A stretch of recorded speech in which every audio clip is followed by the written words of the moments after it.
When I first started dating Melissa, everything felt like a dream. She was charming, funny, and made me feel like I was the center of her world.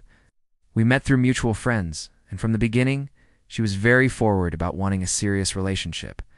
At the time, I didn't think much of it. I was ready to settle down to war. At least that's what I thought. But as the months passed, I noticed something odd. Melissa always brought up marriage, sometimes jokingly, sometimes dead serious. She would drop hints like, "When we're married, you'll need to do this." Or, "I wonder what kind of ring you'd get me." At first, I laughed it off, but after a while, it started to feel like pressure. I wasn't against marriage, but I wanted us to build a strong foundation first. I wanted to know that we were truly compatible before tying ourselves together legally and financially. Melissa, however, wanted to skip all the steps in between. Then one night, she came over looking unusually emotional. She sat me down and said, "I have something to tell you." Her eyes welled up with tears as she took a deep breath. "I'm pregnant." I froze. My mind went blank. "You're what?" "I'm pregnant," she repeated. "It wasn't planned, but maybe this is fate. Maybe it's time we stop dragging things out and get married." The way she said it so matter-of-fact, almost rehearsed, made something inside me tighten. Don't get me wrong, I've always wanted kids someday, but this felt off. She didn't show me a test, didn't mention seeing a doctor, nothing. Just a vague claim. Still, I tried to be supportive. I told her we'd figure it out together, that we'd schedule an appointment with a doctor to confirm. Melissa, however, brushed it off. "There's no need for that right now," she said quickly. "We already know. What matters is what we do next. What we should do is get engaged immediately." That was the first real red flag. She wasn't worried about the pregnancy, her health, or the baby. She was only focused on locking me into marriage. Over the next week, her behavior became even stranger. She began sending me Pinterest boards of wedding dresses, texting me about venues, and even suggesting we announce the engagement to her parents. Every time I brought up the pregnancy doctor's visits, prenatal care, ultrasounds, she dodged the subject. Something wasn't right. My gut screamed at me that this was a setup. And when my gut tells me something, I listen. So, I decided to do a little digging. The very next day, I asked Melissa again about going to the doctor together. I figured if she was really pregnant, she would welcome the support. Instead, she snapped at me. "Why don't you trust me? Do you think I'd lie about something this serious?" I tried to stay calm. "It's not that I don't trust you, but pregnancy is a big deal. We need to make sure everything's okay for you and the baby." She crossed her arms and glared at me. "You're just being controlling. Stop pressuring me." That answer set off alarm bells. What kind of woman avoids medical care when she's supposedly pregnant? The more I thought about it, the more suspicious I became. Later that night, I told one of my closest friends, Alex, what was going on. He frowned immediately. "If she won't even show you a test, there's a good chance she's lying." "But why?" I asked. Alex didn't hesitate. "Because she wants to trap you. Some people use fake pregnancies to lock down relationships. You said she's been pushing marriage since day one, right?" I hated how much sense that made. The next weekend, Melissa came over with a big smile. "So I was thinking," she said casually, "we should tell my parents this weekend. They'll be so happy, and maybe you can bring a ring when we do." I raised an eyebrow. "Melissa, we haven't even confirmed the pregnancy yet." "Don't you think we should?" "Stop," she interrupted, her voice sharp. "You're ruining this with all your negativity. Why can't you just be happy?" That was it. I knew I couldn't let this continue without proof. So, I came up with a plan. I told her I had to run some errands and excused myself. Instead of errands, I stopped by a pharmacy and bought a pregnancy test. When I got back, I handed it to her. "Here," I said, trying to keep my voice calm. "Let's just do this together right now. That way we'll know for sure." Her face went pale. I already did one." "Then show me," I replied. She fumbled for an excuse. I threw it away. I didn't think I needed to keep it. "Melissa," I said firmly, "either you take this test now, or I can't believe a word you're saying." She exploded. "You don't trust me? You're a horrible boyfriend?" She stormed out of my apartment, slamming the door behind her. I sat there in silence, my heart racing. Her reaction told me everything I needed to know. She was lying. Still, I needed undeniable proof. And that's when I remembered something. Melissa often left her calendar app open on her laptop. Maybe, just maybe, I could find out the truth there. Melissa avoiding the pregnancy test was the final straw, but I wasn't going to accuse her without real proof. Something in my gut told me there was more going on, and if she was lying about something this big, I had to find out why. A few nights later, she left her laptop open while she went to shower. Normally, I would never snoop, but after the way she dodged the test, I felt justified. I clicked open her calendar app, and what I saw made my stomach drop. There were multiple entries titled doctor's appointment, but the locations weren't clinics or OB/GI offices, they were luxury spas. One was even for a salon appointment listed under prenatal prep at a salon. That didn't even make sense. Then I noticed something worse. A recurring event every Thursday night. It was labeled date night. But the name in the notes section wasn't mine. It was some guy named Chris. My blood ran cold. Not only was she lying about being pregnant, but it looked like she was cheating too. I took pictures of the screen with my phone, then quickly closed the laptop before she returned. That night, Melissa came out of the bathroom wearing a robe, acting all sweet and cuddly like nothing had happened. "Babe," she cooed, "I've been thinking, maybe we should start looking at rings online together. My cousin just got engaged, and her spent 10 grand on the ring. I know you want to make me happy." It was like she was reading from a manipulative script. I nodded, pretending to go along, but inside I was boiling with anger. Over the next week, I started watching her more closely. Every Thursday, she claimed she was going to a prenatal yoga class with her friend. But I followed her one night. Instead of yoga, she drove straight to a fancy restaurant downtown, where I saw her laughing and holding hands with a guy who had to be Chris. I sat in my car, fists clenched, watching her play the role of doting girlfriend with someone else. I took photos. Cold, hard evidence. When she finally got home, she acted exhausted. "Yoga was tough tonight," she sighed dramatically. "Oh yeah?" I asked, trying to sound casual. "What poses did you do?" She blinked. The usual ones." Then she quickly changed the subject. That was it. I couldn't keep playing along. The next day I called Alex and told him everything. He was furious on my behalf. "You need to confront her. Do it smart. Don't let her gaslight you." I agreed. I wasn't going to yell or argue. I wanted to watch her squirm in her own lies. So I set a plan. The next time she brought up marriage, or the baby, I'd hit her with the evidence, every photo, every calendar entry, every excuse, and deep down, I knew this was going to be explosive. The confrontation came sooner than I expected.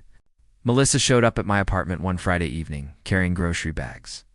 She put on her best sweet girlfriend, cooking me dinner, lighting candles, and even putting on soft music. It almost felt like she was trying to distract me from the storm that had been building for weeks. Halfway through dinner, she clasped her hands together dramatically. "So, I've been thinking, we need to set a date. For the wedding. Don't you think it's time?" Her eyes sparkled, but I could tell it wasn't out of love. It was out of calculation. I leaned back, folded my arms, and said calmly, "Melissa, before we talk about wedding dates, I need you to tell me the truth. Are you pregnant?" Her smile faltered for just a second, but then she recovered. "Of course I am. Why would you even ask that again? You're starting to sound paranoid. You're supposed to trust me." I pulled my phone out and slid it across the table. On the screen were the photos I'd taken. Her at the restaurant with Chris. Her laughing and holding his hand, her calendar showing doctor's appointments at spas, and the recurring date night. Melissa froze. Her face went pale. I leaned forward.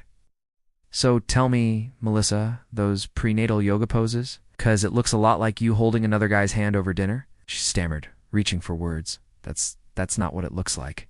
"Chris is just a friend. You know, I told you before, you're too insecure sometimes." I shook my head. "Don't even try.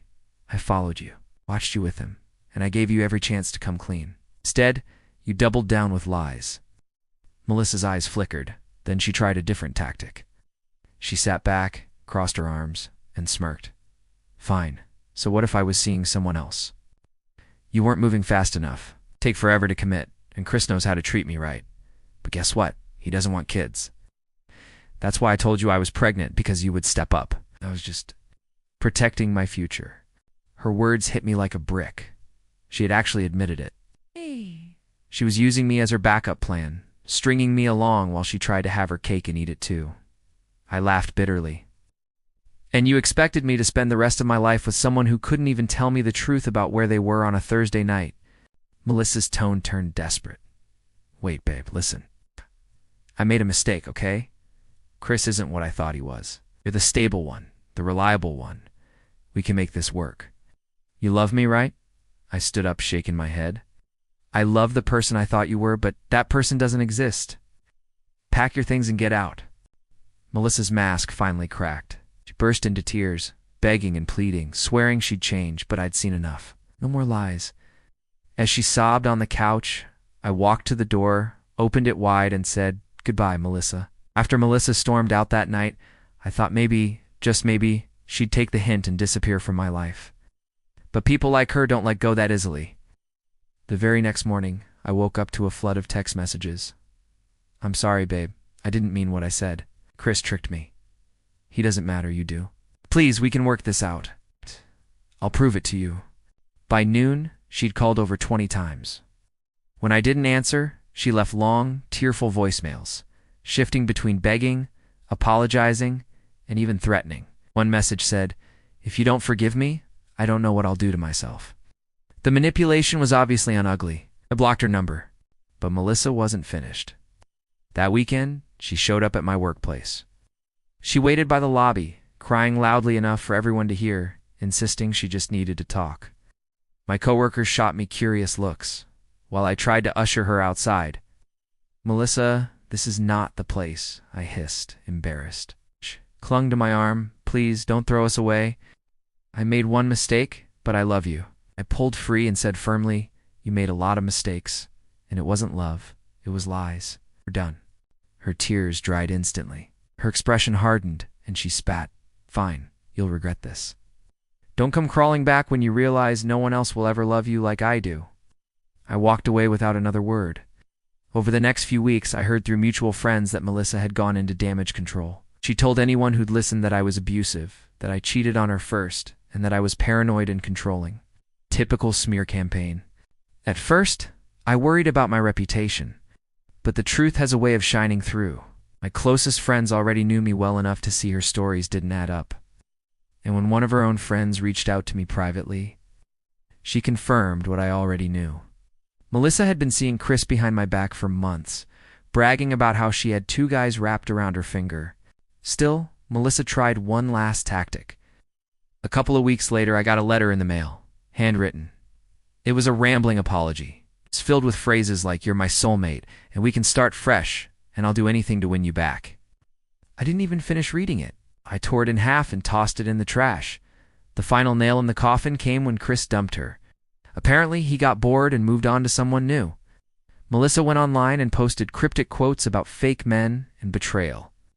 The irony was so thick it was almost funny. I didn't reach out. I didn't gloat. I didn't even acknowledge her anymore. For the first time in years, I felt free. Melissa had tried to trap me into marriage with lies. Instead, she revealed her true character and freed me from making the worst mistake of my life. Looking back now, I can honestly say Melissa's betrayal was one of the best things that ever happened to me. At the time, it felt like my world had collapsed. The humiliation, the anger, the heartbreak. But once the dust settled, I realized she had done me a huge favor by showing her true colors before I ever tied myself legally and emotionally to her. I focused on myself for the first time in years. I poured energy into my career, reconnected with friends I had drifted from, and even picked up hobbies I'd long abandoned. Slowly, I felt lighter, freer, more in control of my own life. Melissa, on the other hand, wasn't so lucky. Word spread about what she had done, not just to me, but to Chris and a couple of other guys she had lined up, in case things didn't work out. Her reputation took a hit, and the friends who once hyped her up started distancing themselves. Nobody wanted to be caught in her drama anymore. A few months later, I heard she tried getting back with Chris again. He flat out rejected her. After that, she drifted into the background, becoming just another person from my past. And me, I eventually met someone new, someone genuine, kind, and honest. Knows the whole story about Melissa, and she laughed when I told her about the fake pregnancy stunt. "Sounds like you dodged a bullet," she said. She's right. The contrast between them couldn't be clearer. Where Melissa used manipulation, my new partner uses honesty. Where Melissa saw me as a provider or a safety net, my new partner sees me as an equal. Sometimes, I still get the occasional message from an unknown number, usually vague lines like, "Do you ever miss me?" or "We were meant to be." I never reply. Melissa belongs to a past version of me, one I've long outgrown. The biggest lesson I learned? Love without trust is nothing. Someone has to lie, trick, or manipulate to keep you. Then they don't deserve you in the first place. Melissa tried to trap me into a life I never wanted. Instead, she freed me to build the life I actually deserved. For that, strangely enough, I'll always be grateful. So what do you think? Was he right to walk away?